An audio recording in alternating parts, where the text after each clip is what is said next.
about to see Donald Trump like you've never seen him before, in his home, talking about his life, the high points and the low, told through treasured objects he's chosen to keep. I sat down with Trump a month and a half ago in his penthouse, high above Fifth Avenue in Trump Tower.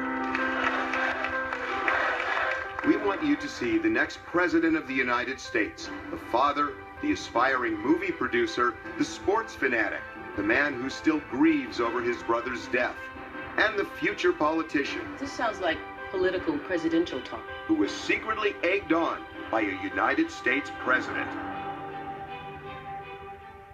So I want to tell you what we're going to do. Okay, so, you know, you get on stage and you do speeches every day. I want to talk about Donald Trump, the guy who became what you are today and how that happened. But it's going to be told through objects that span from your childhood until now. Okay. So I'd like to start. I'm going to go pick a picture. I'm going to find you young, and I'll be right back. Okay. I'm assuming this is you. Yeah. So, how old were you then? What do you think? It looks like 3? Yeah. maybe 3. Were you rich then? Yeah, my father was a builder. Right. And he was a very good builder, too. He knew how to build a house. And when he sold the house, they still tell me, I lived in a house your father built. Right. Did you live opulently as a kid? No, because Queens is, I'm sure you have a lot of friends. I know a lot of Queens. So it wasn't opulent, but it was good. It was a great environment.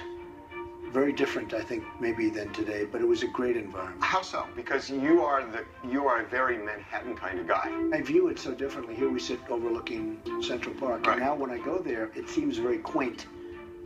Every once in a while I'll go. But you don't seem like a quaint guy. Well, maybe I'm more quaint than you would think. Sometimes on my way out to wherever I may be going, I'll stop. Because it's an exit, right? Utopia Park. Right.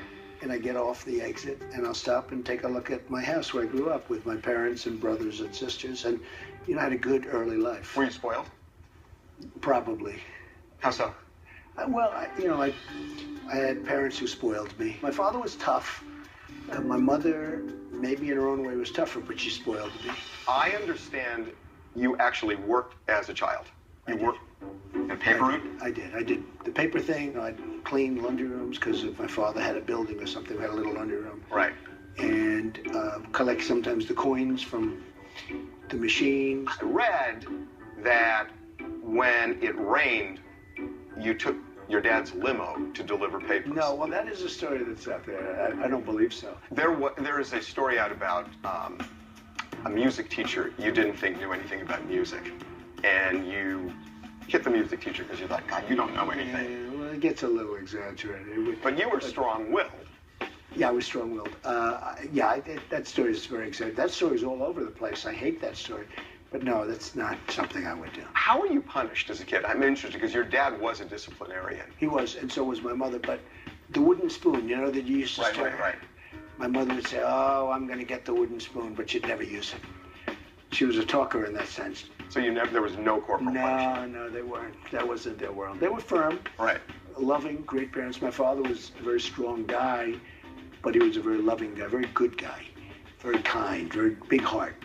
But a tough guy. So for the first 12 years of your life, what's your takeaway from it? I mean, what kind of sticks with you today?